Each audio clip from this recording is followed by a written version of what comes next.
পুরমন্ত্রী অগ্নিমিত্রা পাল ঘোষণা করেছিলেন শ্রাবণী মেলা উপলক্ষে তারকেশ্বরের মন্দির ও রাস্তা সাজানো হবে চন্দননগরের আলো দিয়ে।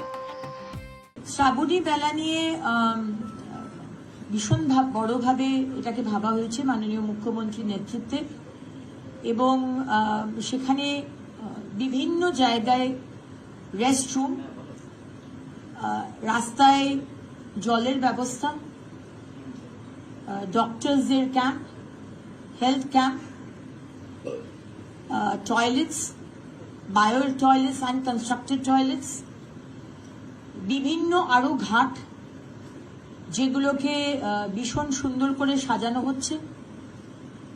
ঘাটগুলোর এগুলো নিয়ে আমরা আলাদা করে একটা প্রেস কনফারেন্স করব, তাই জন্য খুব বেশি ডিটেলসে বলছি না। আপনারা ঘাটগুলো দেখলে অবাক হয়ে যাবেন যেভাবে সুন্দর করে আমরা সাজাচ্ছি। From my department UDMA, from PWD, information and culture, এবং তারকেশ্বর মিউনিসিপ্যালিটি থেকে স্পেসিফিক্যালি এটা করা হচ্ছে। বিভিন্ন বাস এবং পাবলিক ট্রান্সপোর্টকে সেই ধরনের ডিজাইন করে সাজানো হবে।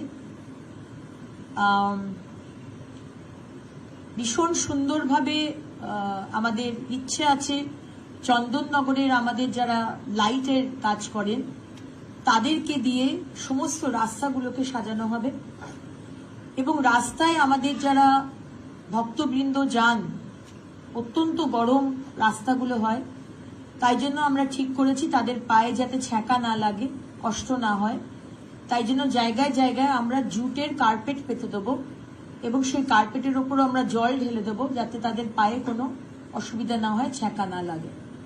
এবং এই রেস্টরুমগুলোতে বড় বড় স্ক্রিন থাকবে যেখানে লাইভ দেখানো হবে যে কতটা ভিড় রয়েছে মন্দিরের ভেতরে, তাহলে তারা সেই অনুযায়ী তারা সেখানে যেতে পারবে। সেই মতোই বৈদ্যবাটি নিমাই তীর্থ ঘাট থেকে তারকেশ্বর মন্দির সেজে উঠবে আলোকসজ্জায়। তারকেশ্বর মন্দির ও শিবের মূর্তি, ত্রিশূল, ডমরু সহ বিভিন্ন অবয়ব আলো দিয়ে সাজানো হবে। ইতিমধ্যে কাজ শুরু করেছেন চন্দননগরের আলোক শিল্পীরা। আর কয়েকদিন পর শ্রাবণী মেলা, আনুষ্ঠানিক উদ্বোধনে উপস্থিত থাকার কথা মুখ্যমন্ত্রী শুভেন্দু অধিকারীর, তাই আলোক শিল্পীদের ব্যস্ততা তুঙ্গে।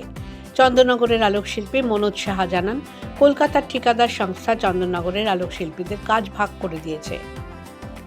চন্দননগরের আলো দিয়ে শ্রাবণী মেলায় সাজানো হবে সারা নিমাইতেত্রী ঘাট থেকে আরম্ভ করে আপ টু তারকেশ্বর মন্দিরও। এই কন্ট্রাক্টগুলো পেয়েছে হচ্ছে কলকাতার সব PW কন্ট্রাক্টর, তারা এবার চন্দননগরের লোককে কন্ট্রাক্টরদের ভাগ করে দিচ্ছে। যেমন আমি চন্দননগরের আলোকশিল্পী সাহা ইলেকট্রিক, আমি পেয়েছি হচ্ছে কৈখালা থেকে তারকেশ্বর মন্দির অবধি লাইটিং সাজানো হবে, গাছ, গেট, মন্দিরের সাইড চত্বর দিয়ে সাজানো হবে লাইট দিয়ে। হ্যাঁ, কি কি আলো দিয়ে সাজানো হবে? হ্যাঁ, মানে তার মন্দিরের ওপর গেট করা হচ্ছে, তারকেশ্বর যে মন্দিরটা, ওই মন্দিরটা দিয়ে গেট করা হচ্ছে। হ্যাঁ, আদার্স আরো গাছের লাইট হবে, মেটাল হবে। হ্যাঁ, ওই রাস্তার চত্বরটা টোটালটাই সাজানো হবে। হ্যাঁ, তো আমরাও চাই যে চন্দননগরের আলো দিয়ে একটা মন্দির, শ্রাবণী মেলা এটা সাজানো। আমাদেরও তো ইচ্ছে, হ্যাঁ, আমাদেরও তো আশা যে একটা শ্রাবণী মেলায় নতুন সরকার এসছে, তারা আলো দিয়ে সাজানো, তারা কন্ট্রাক্ট দিয়েছে সব আমাদের দিয়ে, আমরা এবার চন্দননগরের আলো দিয়ে শ্রাবণী মেলায় আলোকিত করব। আরেক আলোকশিল্পী জয়ন্ত দাস অবশ্য ঠিকাদার সংস্থার মাধ্যমে কাজের বন্দোবস্ত হওয়ায় ক্ষোভ প্রকাশ করেন। সরকার এসে আলোক শিল্পীদের জন্য যে চিন্তা ভাবনা করছে এটা তো আমরা শুনেছি, খুব ভালোই লেগেছে। বিগত সরকারও আমাদের এই কথা বলেছিলেন এসে যে চন্দননগর আলোক নিয়ে তারা একটু বিশ্বমানের কোনো চিন্তা ভাবনা করছেন, সেটাও ভালো লেগেছিল। যাই হোক, তাদের খুব একটা কিছু তারা আমাদের জন্য পরে চিন্তা ভাবনা করতে পারেননি। নতুন সরকারের প্রতি আমরা আশাবাদী যে ওনারা কিছু করবেন। ইভেন তো আমরা সোশ্যাল মিডিয়াতে দেখলাম মাননীয় মন্ত্রী উনি বললেন যে এই সামনে যে শ্রাবণী মেলার কাজটা হচ্ছে, উনি বলেছিলেন তো যে চন্দননগরের লোক দিয়েই কাজটা করানো হবে, কিন্তু অ্যাকচুয়ালি বিগত যত কাজই হয়েছে সব চন্দননগরের লোক দিয়েই আলো কলকাতায় হোক বা বাইরে হোক আমরা করে এসেছি, সরকারি হোক বেসরকারি হোক। কিন্তু এবারে যেটা হলো আমরা তো বুঝতে পারলাম না যে কাজটা কোথা দিয়ে হলো বা কিভাবে টেন্ডার হলো, এগুলো কোনো রকমভাবেই খবর আমরা পেলাম না, বা কোনো গভর্নমেন্টের সাইটে আমরা দেখতেও পাইনি যে শ্রাবণী মেলা নিয়ে কোনো টেন্ডার ফ্লোট করেছে এখনো পর্যন্ত। তো এটা নিয়ে একটা সংশয় থেকে গেল মনে।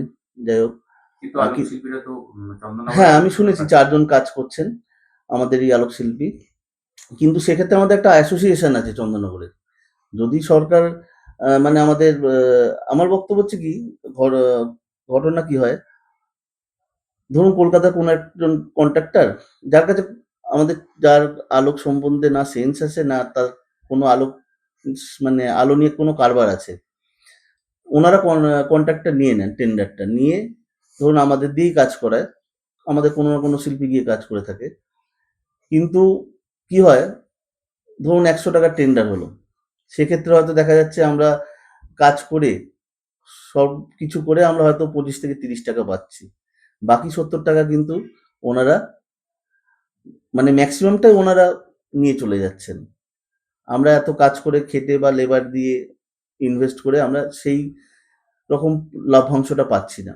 তা আমি তো আশাবাদী ছিলাম, হয়তো মাননীয় মন্ত্রী বললেন যেভাবে, আমি ভেবেছিলাম হয়তো আমাদের অ্যাসোসিয়েশনে যোগাযোগ করা হবে বা কিছু আমরা টেন্ডারটা নেব, এটা আমি আশাবাদী ছিলাম, বা আমাদের কেউ না কেউ চন্দননগরের টেন্ডারটা নেবে। কিন্তু এরকম তো কোনো খবর পেলাম না বা টেন্ডারও দেখলাম না।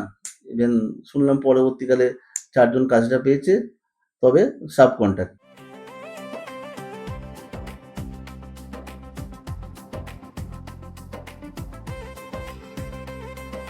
জগদ্ধাত্রী পুজোর পর সেই অর্থে বড় কাজ পান না চন্দননগরের আলোক শিল্পীরা।